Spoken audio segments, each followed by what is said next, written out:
So this term shoonya is key for Kabir, and it's key for Buddhism, all the way through from Indian Mahayana Buddhism up until the development of Buddhism in East Asia. So we translate it as emptiness. And you know, I have to almost apologize for trying to expound on this because it would be inadequate. But you know, the person who's really experienced shunya, who really, really knows that experience, instead of just guessing, would speak out of it, so that instead of giving a description of it the way I'm about to do, it would be, you know, like I just saw a butterfly land on a plant over there, and somehow that would be the illustration of emptiness, you know. It would be in everything or anything. But as I understand, should I go on or should I stop? No, go on. But what is empty about it? Yeah, that's what I was about to do with this little prefatory apology for not being a real enlightened being. But the way I understand it, should we walk more? Yeah. Is that there's no permanent anything. There's no permanent thing that you can call yourself. There's no anything that you can grasp. Everything is in flux. Everything is transient. Everything is this shimmering reality. There are entities, you know. There is Shabnam, there is Linda, but if you try to grasp at a permanent self, you won't find it. So emptiness means that we are empty of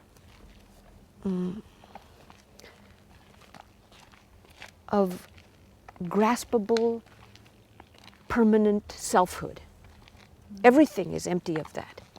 And when you get that, you know, although it seems very fearful and many people wouldn't like to hear that, you know, there's no eternal soul, you're not eternal, forget it, you know. See, like that guy isn't worried about it.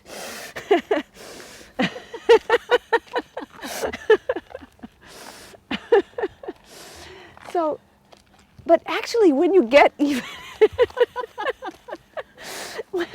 when you get even a little hint of it, you get even a little hint of it, of this fact that the self that you're grasping at, that you really need to be there, that you're afraid isn't there, that you're afraid is going to die, that is there, or something is there and you're going to die. And you know, you don't have any security and you don't have anything you can hold on to. We're so afraid of that. But if you're practicing something like this, or if you're attracted to Kabir, you have an intuition that actually to be present in that fact is liberation. You know? You no longer are afraid. You no longer are afraid of losing the thing that you never had and that you never will have, and that's fine. You're free. What? There's some mystery of our existence, right? Zen doesn't deny that you and I are entities and we're here talking to each other and laughing and enjoying each other, and that if that cactus didn't exist, we couldn't be here enjoying its empty nature, you know? There's a subtle appreciation of the existence of entities and people and moments together with their emptiness. So the emptiness part is the nirgun part, and the existence part is like sagun. And the Heart Sutra, which was chanted in English this morning and which is often chanted also in Japanese, but which is originally Indian, it brings together, you know, is a concentrated statement of this form and emptiness relationship. And it says that Shariputra, who was, you know, one of the Buddha's closest disciples, was sitting in deep meditation, and he realized that all the 5 skandhas, which is a Pali term meaning the 5 basic components of form, feeling, sensation, this, that. I'd have to be chanting to remember them all. In their own being are empty. They don't have any essential own being, but they exist. They kind of flow together.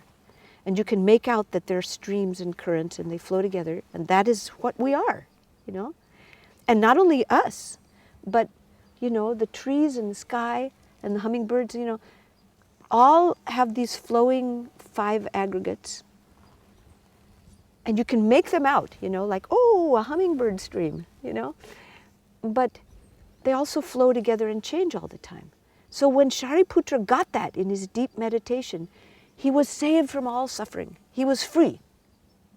He was free from fear. He was free from hindrance, mental hindrance. And then it doesn't say, so everything is emptiness. It says, form is not different from emptiness. Emptiness is not different from form. Form is exactly emptiness. Emptiness is exactly form. So it doesn't say, go away into emptiness and renounce the world. It says, form, wonderful form. Emptiness, form is emptiness, emptiness is form. You don't lose the world. Yeah. The world is there. You just are free in it. Jo tu aaya gagan mandal se. Yeah. Sheesh diya phir. Exactly. Sheesh diya phir. Darna bhi kya. And, these... So this sheesh diya is what?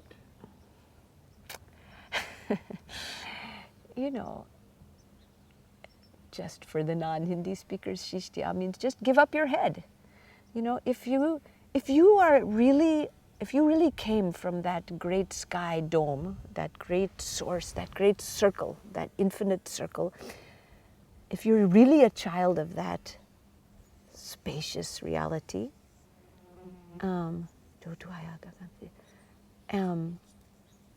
if you can just give up your head, then there's nothing to fear. It means you're clinging to yourself, your ego, It means you're clinging to your fantasy of your permanent self, of your security. Just give up your head, then you have nothing to fear. Leave it at the door. And come in to this beautiful place, And then, to me that's really very instantly translatable to Zen. The next line, Ho ja hoshiyar sada guru aage, manasa bit fir darna bhi kya.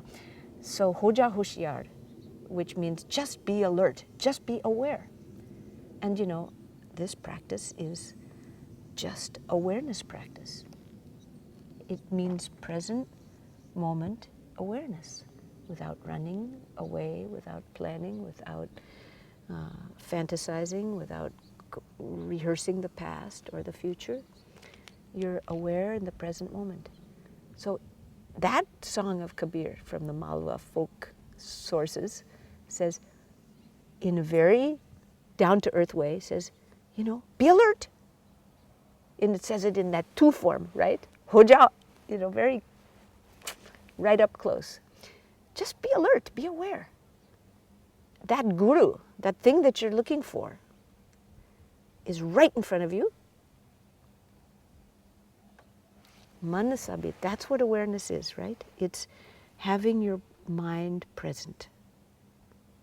If sabit means whole or not broken up into all those trips to those 100,000 doors, then where is it available? That experience is only available, if you just come to the present. It's right there. So then what do you have to fear?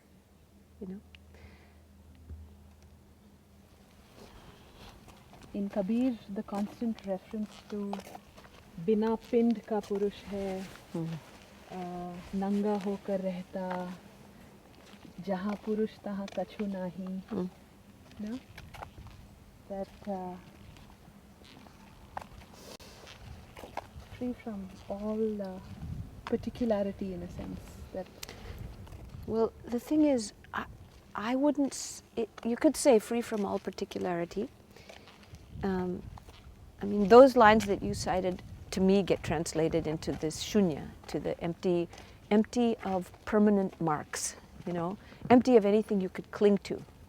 But one of the things I really like about Buddhism is that it keeps particularity.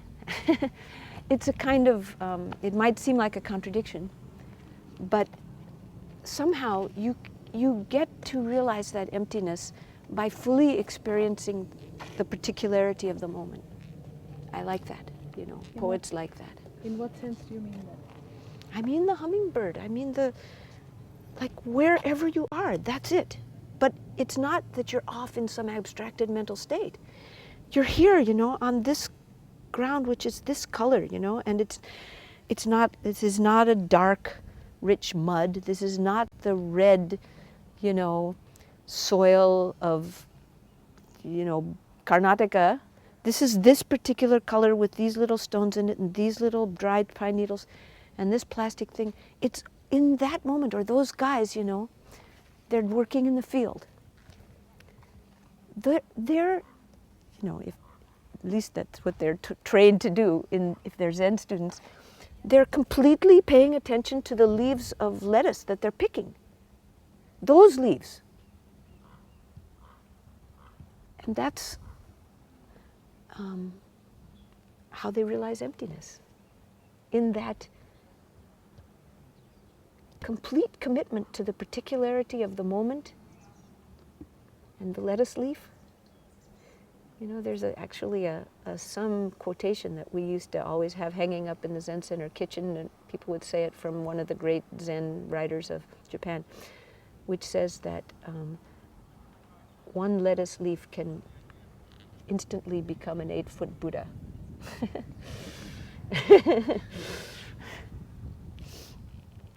Can we keep going towards the sun?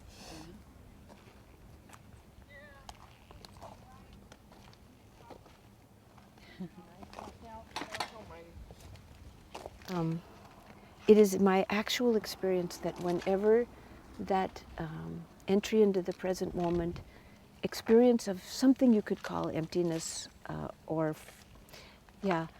arises, then there's a kind of joy. It's not some dreary detachment, not at all. There's a joy, an openness, and an immediate flowing of love, tenderness, you know, just humor, you know. And that's a paradox, you know. There are no beings, they're empty. We are empty, I am empty. And yet, wisdom is compassion. That is knowing, really experiencing that emptiness like Shariputra was coursing in the depths of meditation. You get freed from fear and you get an instant arising of readiness to help all beings who are suffering.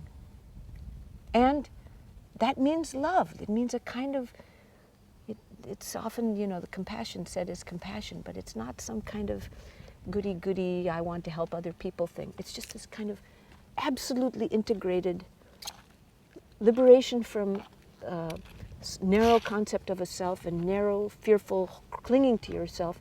Instantly means that you'll just do whatever needs to be done when there's suffering, mistakes, ignorance. You'll just reach out because you'll look at the beauty of every piece of existence and you won't be clinging to yourself.